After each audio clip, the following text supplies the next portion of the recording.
think jealousy shows us what we want more of in our lives. It shows us the parts of our lives where we're just not that satisfied. That makes me really question, like, how can we want wealth for us but then hate when we see it on somebody else?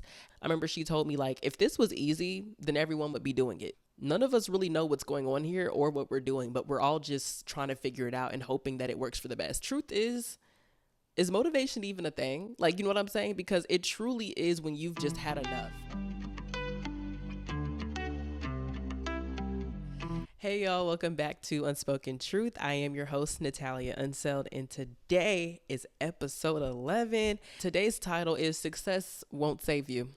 I know, I hate to be the one to break it to you, but success won't save you. It's not enough. It's just not. Now, if I haven't learned anything else in my 20s, one thing I have learned, okay, is that successful people are probably one of the loneliest. I'm talking about like older people that I've seen be successful, my mentors, people I just deem as like being successful, right?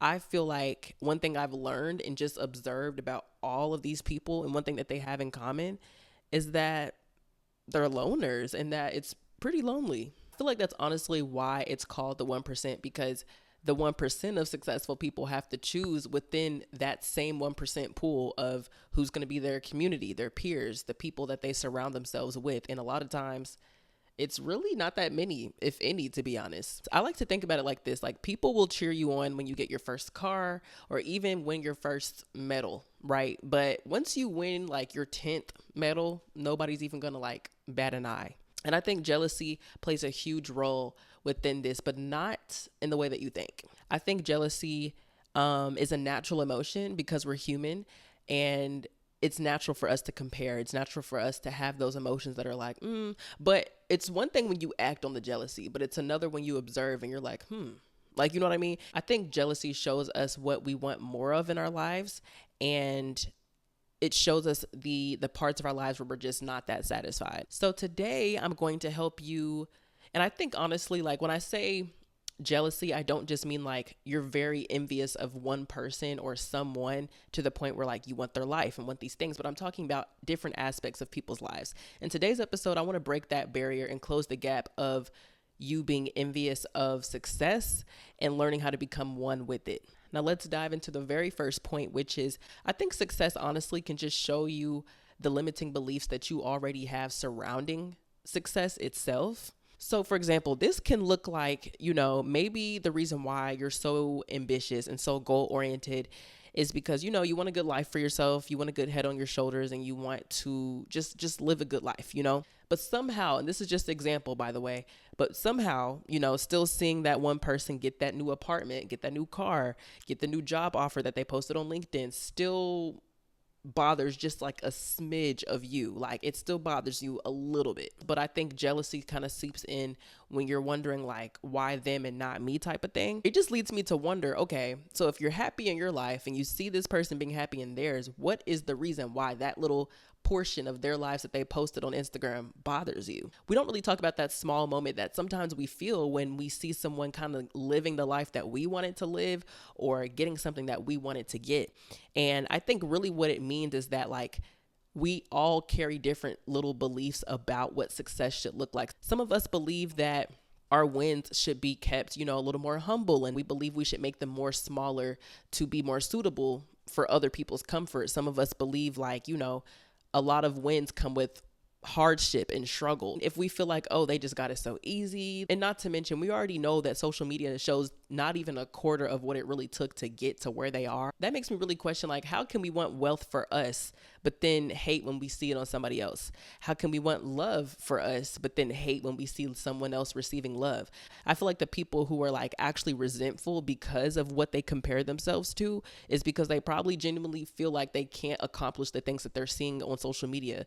Now, as I mentioned earlier, when you are on this journey of trying to just self-progress and just learn about yourself and just grow and improve and just evolve overall, it is very lonely. And like my mom said, I remember she told me like, if this was easy, then everyone would be doing it. But just understand, it's not even about having like quantity of friends. It's about being connected, period. Just being connected to those around you, period. And having people that understand you for you. You don't really need a large quantity of people to be around, and you don't need people to be around just to do things. I think I have to like, this is going on a tangent, but I had to like completely abolish the thought that I needed people to do things. Like I'd be like, I want to go out to eat, but there's no one to go out to eat with. Just go out to eat, babes. Like, it's really, no one's looking, no one cares. Like, I promise you, you're the only one that really cares that much that you're going out to eat by yourself. I think the last thing anybody else is worried about is that girl eating by herself in that corner. Like, just do it. You look on social media and you see like all these friend groups and all this stuff, but having friend groups doesn't guarantee connection, doesn't guarantee people who understand you. So I think when you find that village and you find people who have like interests as you, then that's all you need. And even if that's one person, that's all you need. But when thinking about being successful, we also associate it with some type of big life goal or some type of goal where we feel like we've made it in life. But like, have we ever asked ourselves why? Like, why do we feel like by 28 we need to own our own business and so? Like, why do we put such a harsh like stamp on it? Like, for example, I think for me, like when I was younger and I used to set goals, I set goals around what I thought would make me feel like I was being useful with my life. Like I don't want to say like I wanted to feel important, but I wanted to feel useful. Not to mention, you guys, a lot of the stuff that we think of as goals, we have to realize, I don't think many of us have understood that most of our goals and stuff are probably still attached to the version of us that were like kids. And this is what I mean by this. I mentioned this in a previous video, but a lot of our hobbies, a lot of the stuff that we consider our interests and even the foods that we like to eat, and I think have been fed to us and curated from one environment that we all have in common, which is school. There's a pro and there's a con to literally everything. And I'm not here to be negative, but I am here to be truthful, okay? The problem with setting such big life goals like that, to the point where you feel like if you accomplish that, then you finally made it in life, is that it's toxic. So think about it like this. Now the goal is bigger than just becoming a doctor, than just becoming a lawyer, owning this business by the age of whatever. It's more than that. Now it's tied to who you are versus you just accomplishing something. But the problem with that is that it traps us in this box of feeling like any failure that we have going towards that goal means something about us versus us just making a simple mistake. I mentioned this in like a couple videos before, but I never really had much room to make mistakes. I think because of that, like I always got called like lazy, unmotivated, ungrateful for just like, I guess not doing enough. But I really think it was false accomplishment paralysis, basically where you have a harder time actually going forward with a plan. So maybe you have the plan written out and you know how you're going to get there and you have all the steps aligned. You know what I mean? But you still just won't actually do it. Or you just don't do anything at all. Like it's almost like paralysis of decision making. And it's not because you're lazy, and it's not because you don't care, and it's not because you're unmotivated. It's really probably because you're suffering from executive dysfunction. And I just remember like even growing up, like I would always like get paralyzed sometimes if I just was overwhelmed by everything around me to do. But I think for me, like it was more than just being overwhelmed. It was actually the fact that I hated failure so much that I'd rather not make a decision at all, because the possibility was there that I could fail or I could succeed. I just stood in the middle because it seemed safer to me at the time, because I was so used to any slight hiccup that I made, that being tied to the person that I am and what was wrong with me instead of the mistake that I did. So what I just explained, I feel like that can lead to imposter syndrome. It's basically someone who's pretending to know what they're doing and kind of dismisses their ability to do it at all and is scared that someone's going to see that they really don't know what they're doing at all. Paralysis can kind of lead to that because you get in environments where you can't stay still, and then you kind of have to do something, and that something may look like you mimicking what you think it should look like, and you're kind of scared someone's going to be like, hey girl, you're done, clock out, thank you, you're done, because you just don't know what you're doing. So I can definitely relate to this. I was participating with the news, like on our campus, like our news station on campus, And everyone already had like years of experience with this. Like they've already done public speaking before. They've already done like major things that would prepare them to do the news. So I felt like, okay, they're not going to take me serious if I show up and say, hey, like, how do you do this? Like, I didn't want to ask basic questions because that's how embarrassed I was to just like, you know what I mean? So again, paralysis, like I didn't do anything. And then I stepped into pretending like I knew what to do. And I knew to just stop because people were starting to ask me questions on how to do stuff. And I was just like, you know what?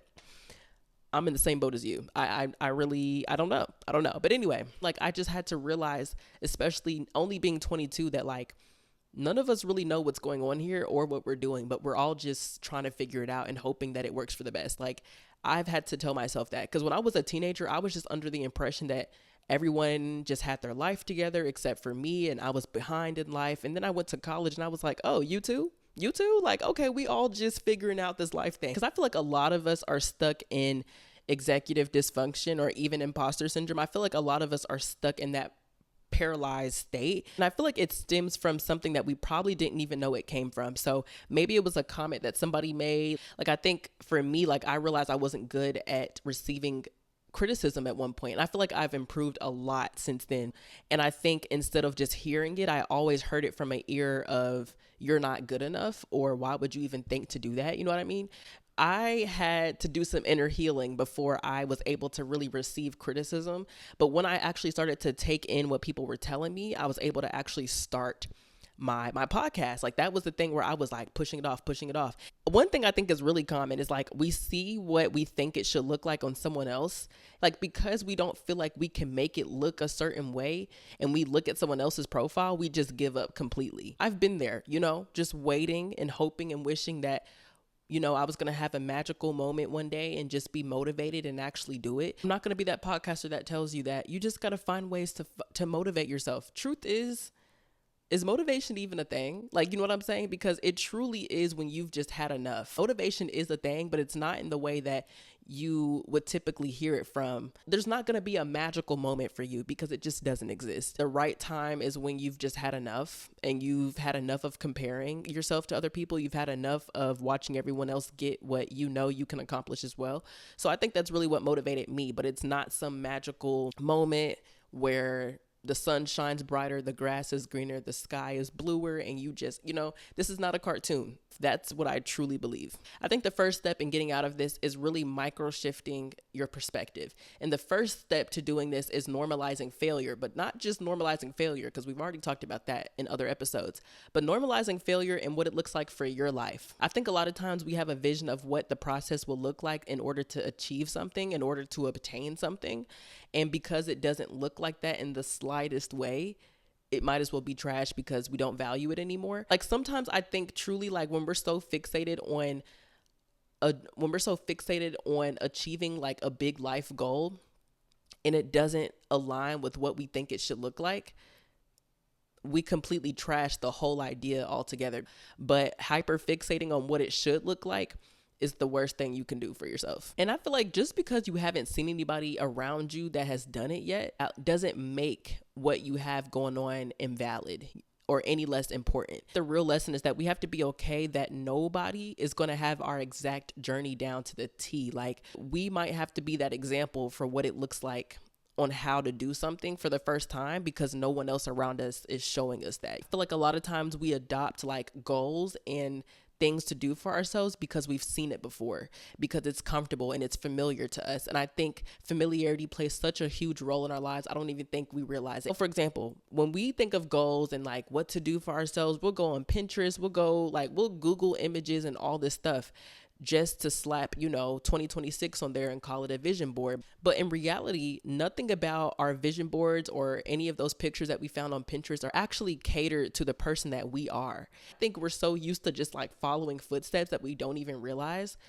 that that's what we're doing. I was never really exposed to the idea that you can create the new norm and that you can create what that's supposed to look like for you. And I think just because you haven't seen it before doesn't mean that it's not possible. I think that's why on social media, when somebody does something different, it's like, who does she think she's supposed to be? Like, it's almost like some weird, like unspoken like cult or something. Like, why do we get mad? Or I'm not going to say we, but you'll see on social media, like somebody like doing something different and they won't get as many likes or they'll get like hate comments. And it's like, That's why, because we're so used to just following one direction of how things should be or how things should look. And if you step outside of that norm and try to create a new norm for yourself, that's how you know you're doing something, because a lot of us actually do just look at what everyone else is doing and just kind of slowly like mold whatever we're doing to like make it look familiar to what we've already seen. I think the moral of this podcast is really just to understand, instead of trying to mold yourself into a goal that may not be that realistic, try and shape your goal to fit into who you are and fit into your life. Well, I hope you guys enjoyed, and I will see you guys next episode. Bye.